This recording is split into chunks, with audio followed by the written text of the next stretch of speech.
कि वो मंगल ग्रह पर 108 दिन बिता चुका है। वो अपने जीवित होने का संदेश पृथ्वी पर भेजने के लिए पूरी ताकत से खोज करता है और आखिरकार 1997 में मंगल पर छोड़े गए पाथफाइंडर को ढूंढ लेता है। अब 10 साल बीत चुके हैं और उसे यकीन नहीं कि पाथफाइंडर अब भी काम करेगा या नहीं, लेकिन पृथ्वी पर वापस जाने के लिए वो किसी भी जीवित रहने के मौके को नहीं छोड़ता। वो पाथफाइंडर को बिजली से जोड़ता है और सफलतापूर्वक 10 साल से बंद पड़ी मशीन को चालू कर देता है और सिग्नल रिसीवर को अपने सबसे करीबी स्पेस स्टेशन की ओर घुमाता है। जल्द ही पृथ्वी पर स्पेस सेंटर के कर्मचारियों को पाथफाइंडर के चालू होने का संकेत मिलता है और वे सीधे मंगल पर पाथफाइंडर के साथ सिंक कर सकते हैं। इसी समय मंगल पर मार्क भी देखता है कि पाथफाइंडर अपने आप चलने लगा है। हालांकि ये पुराना उपकरण 6.5 करोड़ किलोमीटर की दूरी पर है और उन्हें एक संदेश भेजने में 30 मिनट लगते हैं। लेकिन इससे मार्क को पता चलता है कि वो पृथ्वी पर स्पेस एजेंसी से जुड़ चुका है और वो तुरंत बेस में वापस जाता है। कुछ व्हाइट बोर्ड ढूंढता है, उन पर कुछ सरल शब्द लिखता है और फिर हथौड़े से उन्हें कैमरे के सामने लगा देता है। आधे घंटे बाद पृथ्वी पर स्पेस एजेंसी को मंगल से भेजी गई तस्वीर मिलती है और ये नतीजा उन्हें बहुत खुश करता है। हालांकि वे सिर्फ कैमरा घुमाकर मार्क को संदेश भेज सकते हैं, लेकिन कम से कम उनके बीच संपर्क स्थापित हो चुका है। उनके बीच संदेशों का आदान प्रदान करने के लिए मार्क ने 16 अंकीय प्रणाली का उपयोग करने का सोचा। उसने पाथफाइंडर के चारों ओर एक गोला बनाया और फिर हर एक निश्चित दूरी पर एक बोर्ड रखा जिसमें हर बोर्ड एक अक्षर को दर्शाता था। स्पेस एजेंसी में भी यही किया गया। इस तरह वे कैमरा घुमाकर संबंधित अक्षर की ओर इशारा कर सकते थे और मार्क उसे लिख लेता। सरल डिकोडिंग से वे उसके भेजे गए संदेश को समझ सकते थे, लेकिन इस प्रक्रिया में बहुत समय लगता था और वे सिर्फ एक वाक्य का आदान प्रदान कर पाए थे। लेकिन जल्द ही स्पेस एजेंसी के विशेषज्ञों को एक तरीका सूझा। उन्होंने कुछ दिनों में मार्क को पाथफाइंडर के कोड को बदलना सिखाया ताकि पाथफाइंडर का संचार रोवर से जुड़ सके। इस तरह स्पेस एजेंसी बिना किसी रुकावट के रोवर के जरिए मार्क से बात कर सकती थी। ये ग्रहों के बीच का संवाद स्पेस एजेंसी के सभी कर्मचारियों को आकर्षित करता है और मार्क के कारनामे उन्हें हैरान कर देते हैं। लेकिन उन्हें मार्क को यह बताना पड़ता है कि उसे मंगल पर अकेले 4 साल रहना होगा, तब जाकर वे मिशन फिर से शुरू कर सकते हैं और वह पृथ्वी पर वापस आ सकेगा। अच्छी बात यह है कि मार्क के पास पर्याप्त आलू है जिनसे वो 1 साल तक जीवित रह सकता है। जब स्पेस एजेंसी रॉकेट बना लेगी और उसे सामान भेज देगी तो वो 4 साल तक जीवित रह सकता है। लेकिन स्थिति उनकी सोच से अलग हो जाती है।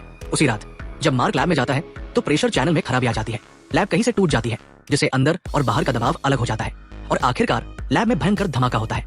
मार्क के हेलमेट में दरार आ जाती है और ऑक्सीजन तेजी से लीक होने लगती है। हालांकि वो टेप से हेलमेट की दरार को बंद कर देता है और अपनी जान बचा लेता है।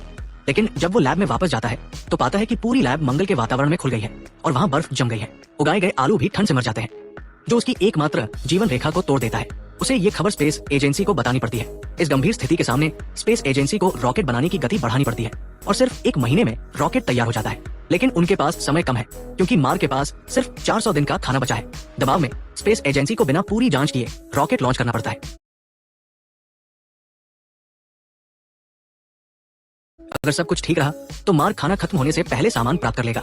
जल्द ही रॉकेट सफलतापूर्वक उड़ान भरता है और सभी इस पल का जश्न मनाते हैं। लेकिन ज्यादा देर नहीं बीतती कि कर्मचारियों को रॉकेट में असामान्य कंपन दिखाई देता है और जब तक वे समझ पाते हैं हवा में उड़ता रॉकेट फट जाता है। जल्दबाजी में रॉकेट लॉन्च करने की वजह से ये असफल हो जाता है। अगर वे फिर से रॉकेट बनाने का समय लेते तो मार्क मंगल पर भूख से मर चुका होता। एक असहायता का एहसास उन पर छा जाता है। 186वें सोल डे पर रॉकेट के फेल होने की खबर सुनकर मार्क जीने की उम्मीद छोड़ देता है। जब खाना खत्म हो जाएगा तो उसे बस मौत का इंतजार करना होगा। जब सभी निराश हो जाते हैं तो चाइना नेशनल स्पेस एजेंसी मदद करने का फैसला करती है। चाइना उस समय सन गॉड प्रोजेक्ट पर काम कर रहा है और उनके पास एक बूस्टर है जो उन्हें कम से कम समय में मंगल की कक्षा में पहुंचा सकता है। लेकिन इसका मतलब है कि उन्हें सन गॉड प्रोजेक्ट रद्द करना होगा। आखिरकार चाइना नेशनल स्पेस एजेंसी मदद करने का फैसला करती है। वैज्ञानिकों के गणना के बाद उन्हें एक बेहतर तरीका मिलता है। वे चाइना के बूस्टर का उपयोग करके सामान और ईंधन को वापस आ रहे हर्मीस को भेज सकते हैं और फिर हर्मीस मंगल की ओर वापस मुड़ सकता है। जब हर्मीस मंगल की कक्षा में पहुंचेगा तो मार्क मंगल पर मौजूद फ्लाइट व्हीकल से अंतरिक्ष में उड़ान भर सकता है और हर्मीस के साथ डॉक कर सकता है। फिर वे ये योजना हर्मीस के चालक दल को बताते हैं। मार्क के जीवित होने की खबर सुनकर चालक दल को अपराध बोध होता है क्योंकि वे मानते हैं कि उन्होंने मार्क को मंगल पर छोड़ दिया था। अब उन्हें मंगल पर वापस जाकर मार्क को लाना है, भले ही इस प्रक्रिया में उनकी जान जाने का खतरा हो। चाइना की मदद से वे सफलतापूर्वक रॉकेट लॉन्च करते हैं। जल्द ही रॉकेट आसमान में उड़ता है और कोई दुर्घटना नहीं होती। वो अंतरिक्ष में हर्मीस के साथ डॉक करता है। ये प्रक्रिया बहुत सफल रहती है। 401वें सोल डे पर खाना बचाने की वजह से मार्क बहुत पतला हो चुका है। हर्मीस को मंगल की कक्षा में पहुंचने में अभी 100 दिन लगेंगे और मंगल पर मौजूद फ्लाइट व्हीकल मार्क से 60 दिन की दूरी पर है। इस दिन वो बेस छोड़ देता है। मार्क अपने साथ सफर के लिए जरूरी सभी चीजें ले जाता है। जब रोवर की बैटरी खत्म हो जाती है तो वो रुककर उसे चार्ज करता है, लेकिन इसमें 13 घंटे लगते हैं। इस दौरान वो मंगल पर मौजूद कई अनदेखे पहाड़ों को घूमता है। 524वें सोल डे पर मार्क आखिरकार एरेस 4 के लैंडिंग साइट पर पहुंच जाता है।